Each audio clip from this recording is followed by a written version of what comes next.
If you ever are lucky enough to find yourself in Prince Edward Island, I want to tell you about a beautiful place to stay. It's called Windsong, and we found it quite by accident, and I'm so glad we did. Travel off the road. What road are we on? Portage Road. Portage Road. Travel off Portage Road, and you'll go through some trees, and you'll come across this beautiful oasis called Windsong. And you'll also find Alan and Cindy Kostyniuk. Am I right? That's right. Yes. How are ya? Good, thanks. Now, and again, very calm. Me, not so much. I find people in Prince Edward Island are very relaxed and easygoing. Is that a fair assessment? Oh, absolutely. Yeah, the pace of life here is very relaxed. And people are quite hospitable. Yeah. Yeah. And really friendly. And I gotta say, we were chatting over breakfast about some people we know in Edmonton, because that's really where your folks are from. Mm-hmm. Yep. Yeah, we just come here for the summer months to run the B&B, and then our off-season home is in a place called St. Paul, northeast of Edmonton. Okay, very good. And so I asked you, how did that happen? Like, what's the backstory? We came here on a holiday with our kids in 2000, and this house was for sale. And just on a whim, when we drove past the lane and saw the for sale sign, we drove in, and we peeked through all the windows. Actually, we couldn't get into the house, and Alan pretty much fell in love with it, I would say.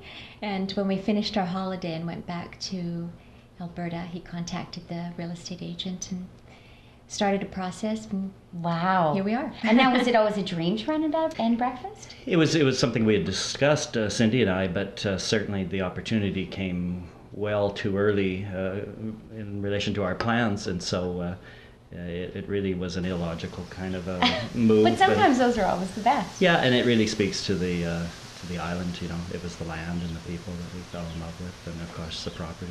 Now, the house is quite old. Like, Yep. what's the history of the home? Well, this part that we're sitting in was built in 1860 by a family called Robinson.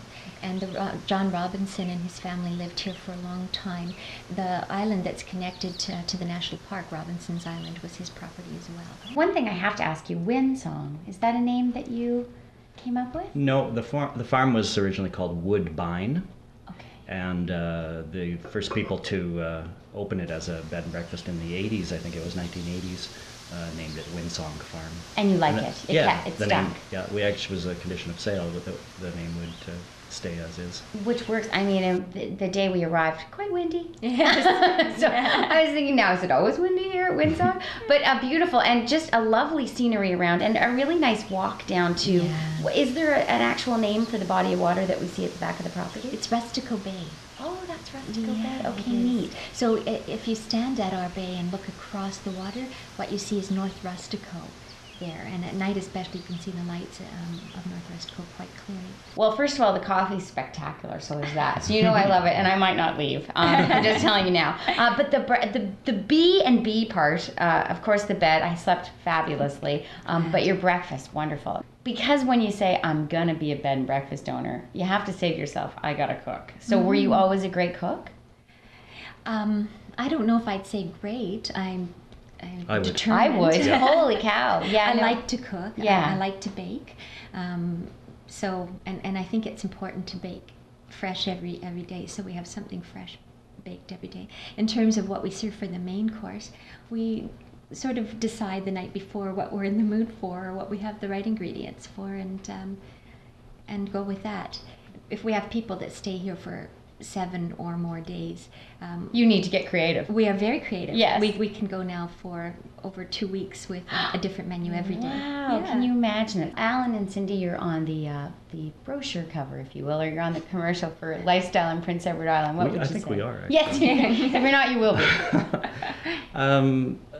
I would say that people need to spend more time. So often people will come for a single night, do the sites at Cavendish, which is a very popular tourist area, and consider that they've seen all there is to see. But there's a week or 10 days worth of things to do for the average tourist. So certainly spending enough time is what I'd encourage people. Right, and how about you, Cindy?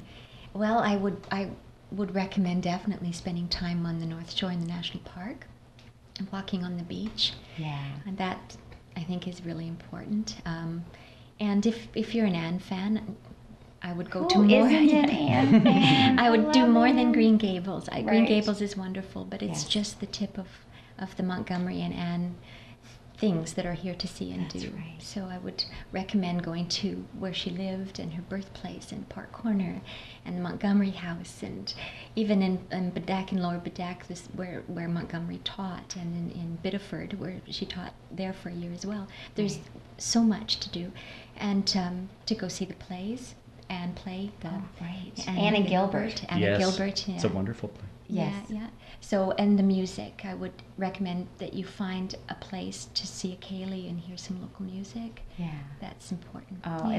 it's such a place to celebrate. A beautiful place, Prince Edward Island, and a wonderful place to stay, the Windsong. I highly recommend it. Cheers to you folks. Cheers. Cheers.